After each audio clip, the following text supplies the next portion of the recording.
Indo-British Advanced Pain Clinic, Noppimayam Surgery Duram. For appointments 9155515563. నామస్మరణ ధన్యోపాయం నహిపశ్యామో భవతరణే. కలియుగంలో ఇంకా నామస్మరణ కన్నా భవతరణానికి సంసార సముద్రమును దాటడానికి మార్గము లేదు.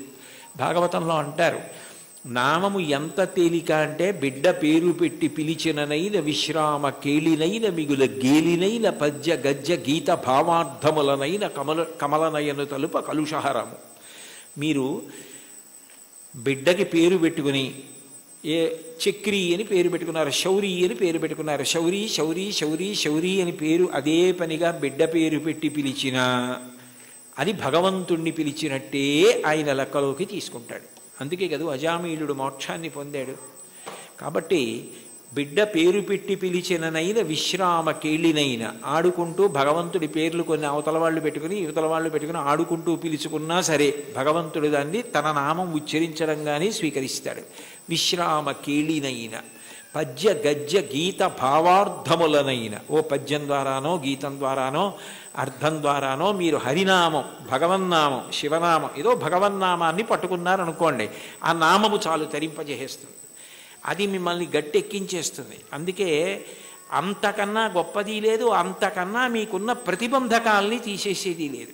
ఏది ఈశ్వరుణ్ణి చేరడానికి అడ్డో దాన్ని ఆ నామం తీస్తుంది. అందుకంటారు పోతన గారు భాగవతంలో, బ్రహ్మహత్యానేక పాపాటవులకగ్ని కీలలు హరినామ కీర్తనములు, మధుపాన కిల్బిష మదనాగ సమితికి కేసరుల్ హరినామ కీర్తనములు, తపనీయ శౌర్య తమసంబునకు సూర్య కిరణముల్ హరినామ కీర్తనములు, గురుతల్ప కల్మష క్రూర సర్పములకు గేకులు హరినామ కీర్తనములు, మహిత యోగోగ్ర నిత్య సమాధి విధుల అరలు బ్రహ్మాదిసురులకు అందరాని భూరి నిర్వాణ సామ్రాజ్య భోగ భాగ్య ఖేళనంబులు హరినామ కీర్తనములు. భగవంతుణ్ణి నామాన్ని కీర్తిస్తే బ్రహ్మహత్యాపాతకం, బంగారం దొంగిలించడం, గురువుగారి భార్య పడుకున్న శయ్య మీద పడుకున్న మహాపాతకం, అట్లాగే మధుపానం, మద్యపానం చేసినటువంటి దోషం, ఇన్ని పాపములను హరినామము కాల్చేస్తోంది. కాల్చేసిన కారణము చేత నిత్యశుద్ధుడయ్యాడు. యజ్ఞం చెయ్యాలి, యాగం చేయాలి, పూజ చేయాలి, మంత్రం చేయాలి, జపం చేయాలి, ధ్యానం చేయాలంటే దానికి ఒక ప్రత్యేకమైనటువంటి స్థితి అవసరం. భగవన్నామం పలకడానికి ఏమీ అక్కర్లేదు. కూలిన చోట, కొట్టబడి కుందిన చోట, మహాజ్వరాదులను ప్రీలిన చోట, సర్పముఖ పీడలు పొందిన చోట, ఆర్తులై తూలిన చోట, విష్ణు భవదూరిని పేర్కొని రేని అక్కాలుని యాతనా వితతి పోనరు కానరు దుఃఖభావములు. కూలినప్పుడు, కింద పడ్డప్పుడు, పాము కనపడినప్పుడు, ఏదో తగిలి పడిపోయినప్పుడు, జ్వరం వచ్చినప్పుడు భగవన్నామం పలకడం అలవాటైనటువంటి వాడు భగవంతుణ్ణి పొందుతాడు. కలియుగంలో భగవన్నామం పలకడం కన్నా తేలికైన మార్గము వేరొకటి లేదు. నీకు హరినామ సంకీర్తనం కన్నా, ఆయన నామం పలకడం కన్నా ముక్తి పొందడానికి కానీ, ఇహమునందు సమస్త సౌఖ్యములను పొందడానికి కానీ వేరొక తేలికైన మార్గం ఉండదు. చూడండి, ఏదైనా ఇచ్చి చాలదా, ఇది సరిపోదా నీకు అంటారు. అంటే ఇంకింతకన్నా ఏం కావాలి? చాలదా? హరినామ సౌఖ్యామృతము, హరినామము అన్న సౌఖ్యామృతం అది. ఆ అమృతం, ఆ నామం పలికిన వాడు ఎవరున్నాడో ఇక వాడు సమస్తమును దాటిపోతాడు. అందుకే బ్రతికియున్నన్నాళ్ళు నీ భజన తప్పను కాని మరణకాలమునందు మరతునేమో, ఆ వేళ యమదూతల ఆగ్రహంబున వచ్చి ప్రాణముల్ పెకలించి పట్టునప్పుడు కప వాత పైత్యముల్ కప్పగా శ్రమచేత కంపముద్భవమంది కష్టపడుచు నారాయణాయంచుని నా జిహ్వతో నిన్ను పిలుతునో శ్రమచేత పిలువలేను, నాటికిపుడి నీ నామస్మరణ చేతు చివునిడవయ్య భూషణ వికాస శ్రీధర్మపుర నివాస దుష్ట సంహార నరసింహ దురిత దూర అంటారు. నామం పలికితే భగవంతుడు అంత ప్రీతి పొందుతాడు. కలియుగంలో నామం చెప్పడం ఇల్లు తుడుచుకోవడం లాంటిది. దుమ్ము పడ్డా పడకపోయినా 2 పూట్ల ఇల్లు ఎలా తుడుచుకుంటారో అట్లా రోజు కాసేపు భగవన్నామం చెప్పడం అలవాటైతే వాడు తరించడానికి అది మార్గం అవుతుంది. అందుకే కంచి కామకోటి పీఠాధిపత్యం వహించిన మహాపురుషులు, అపర శివావతారులు నడిచే దేవుడిని పేర్గాంచిన 68వ పీఠాధిపతులు శ్రీ శ్రీ శ్రీ చంద్రశేఖరేంద్ర సరస్వతి మహాస్వామి వారు పెద్ద పెద్ద సభలలో వేల జనం మేము డబ్బిస్తాం, పళ్ళిస్తాం, బట్టలు ఇస్తామంటే అవేమీ వద్దు. ఈ పేద సన్యాసి మీ నుంచి కోరుకున్నది మీరు ఇవ్వగలిగినది అడుగుతాడు. అందరూ ఇవ్వగలరు, ఇస్తారా అని అడిగేవారు. ఒక రోజులో 2 నిమిషాల సమయం నాకు ఇచ్చేయండి, ఆ సమయం మీది కాదు కాబట్టి ఆ 2 నిమిషాలు భగవన్నామని చెప్పండి చాలదేవారు. అంటే భగవన్నామం అంత గొప్పది. భగవన్నామం క్రమంగా జ్ఞానం వైపుకి తీసుకెడుతుంది. మీరు రోజు నామాలు చెప్పుకోవడం అలవాటు అయిందనుకోండి, లలితా సహస్రం రోజు చదువుతుంటే కొన్నాళ్ళు పోయాక ఎందుకు అమ్మవారి నామాల్లో రాగస్వరూప పాషాఢ్య క్రోధాకార అంకుశోజ్వల మనోరూపేక్షు కోదండ పంచతన్మాత్రసాయక ఏమిటి ఆ నామాలకు అర్థం అని తెలుసుకోవాలనిపిస్తుంది. ఆ నామాలకు అర్థం తెలిస్తే తత్వం తెలుస్తుంది. తత్వం తెలిస్తే పరవశం కలుగుతుంది. పరవశం కలిగితే మీరు మిగిలినది మర్చిపోతారు. అక్కడ ఈశ్వరుని యొక్క అనుగ్రహం. దానికి నేను ఒక ఉదాహరణ చెప్పాలి అంటే, మీకు లలితా సహస్రం అర్థం బాగా తెలిసిందనుకోండి, మీరు చదువుతున్నారు లలితా సహస్రం, నవచంపక పుష్పాభనాసాదండ విరాజిత అనో, లేకపోతే ఏదో అమ్మవారి యొక్క కబరీబంధంలో తిరుగుకునేటటువంటి పువ్వులు ఉంటాయి కదా, ఆ పూల దండ గురించో ఏదో మీకు ఆ నామం వచ్చింది. వచ్చేటప్పటికి చంపకాశోక పున్నాక సౌగంధిక లసత్కచ అని నామం వచ్చింది.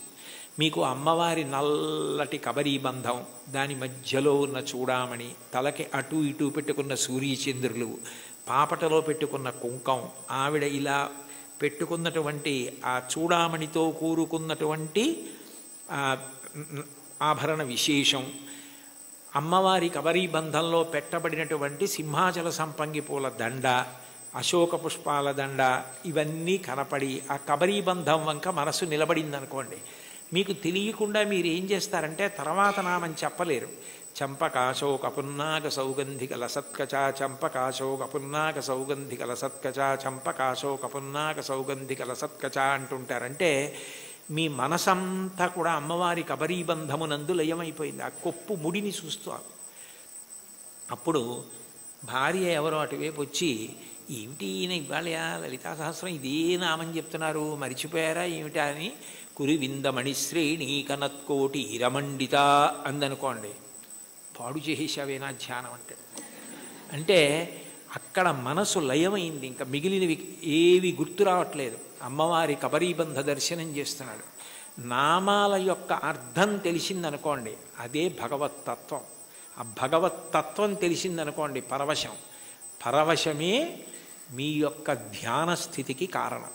అప్పుడు ఏమవుతుందంటే మీకు ఏది చూస్తున్నా నామవైభవము, ఆ ఈశ్వర తత్వం మీ యందు ప్రకాశిస్తూ మీకు గొప్ప ఆనందాన్ని ఇస్తాయి. చాలదా హరినామ సౌఖ్యామృతము. అది మీకు ఏమి ఇవ్వలేదు కనుక మీకు ఏదైనా ఇస్తుంది. ఇది ఒకటి హరినామమింతైన చాలదా చెదరకి జన్మముల చెరలు విడిపింప. ఇన్ని జన్మాలు ఒకటా రెండా, నానానేక పయూధముల్ వనములోనన్ పెద్ద కాలము సన్మానింపం దశలక్ష కోటి కరణీనాథుండనయ్యుండి మద్దానంభ పరిపుష్ట చందన లతాంత ఛాయలందుండలేక నీరాశ ఇతేల వచ్చిది భయం బిట్లో కది ఈశ్వర అంటాడు గజేంద్రుడు. 10 లక్షల కోట్ల భార్యలు నాకన్నాడు. అంటే నిజంగా అప్పుడే ఎన్ని జన్మలిత్తానో, ఎంతమంది భార్యలో, ఎంతమంది పిల్లలో, పునరపి జననం పునరపి మరణం పునరపి జనని జఠరే చైనం జిహ సంసారే బహుదుస్తారే కృపయాపారే పాహిమురారే. ఆ జన్మ పరంపర నుంచి విడిపించడానికి ఒక్క నామం చాలదా? చాలదా హరినామ సంకీర్తనము. మదినొకటి హరినామమింతైన చాలదా 10,000 నరక కోపముల వెడలింప.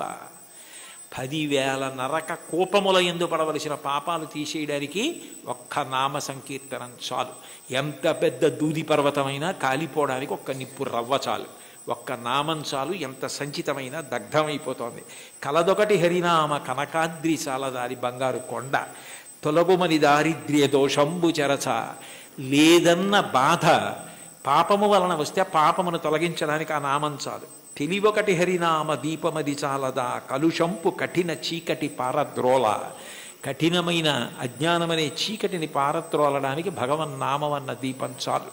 అయితే చివర పెద్ద మూడేశారు. భగవన్నామమునందు అనురక్తి దేనికి కలుగుతుంది అంటే భాగవతులతో కలిసి తిరిగితే వస్తుంది. వాళ్ళు ఎప్పుడూ భగవన్నామని చెప్పుకున్నంత పరవశించిపోతాడే, ఆయనతో ఉంటే ఎప్పుడు ఆ భగవత్ కథలు భగవద్వైభవం అలా తలుచుకు మురిసిపోతూ ఉంటాడని మనకి కూడా అబ్బుతుంది. అందుకని కావలసింది ఏమిటంటే సత్సంగం, సత్పురుషుల సహవాసం. వాళ్ళని మనం గుర్తుపడతాం, కానీ వాళ్ళు మనని గుర్తుపెట్టి పేరు పెట్టి పిలిస్తే అంతకన్నా గొప్పతనం లేదు.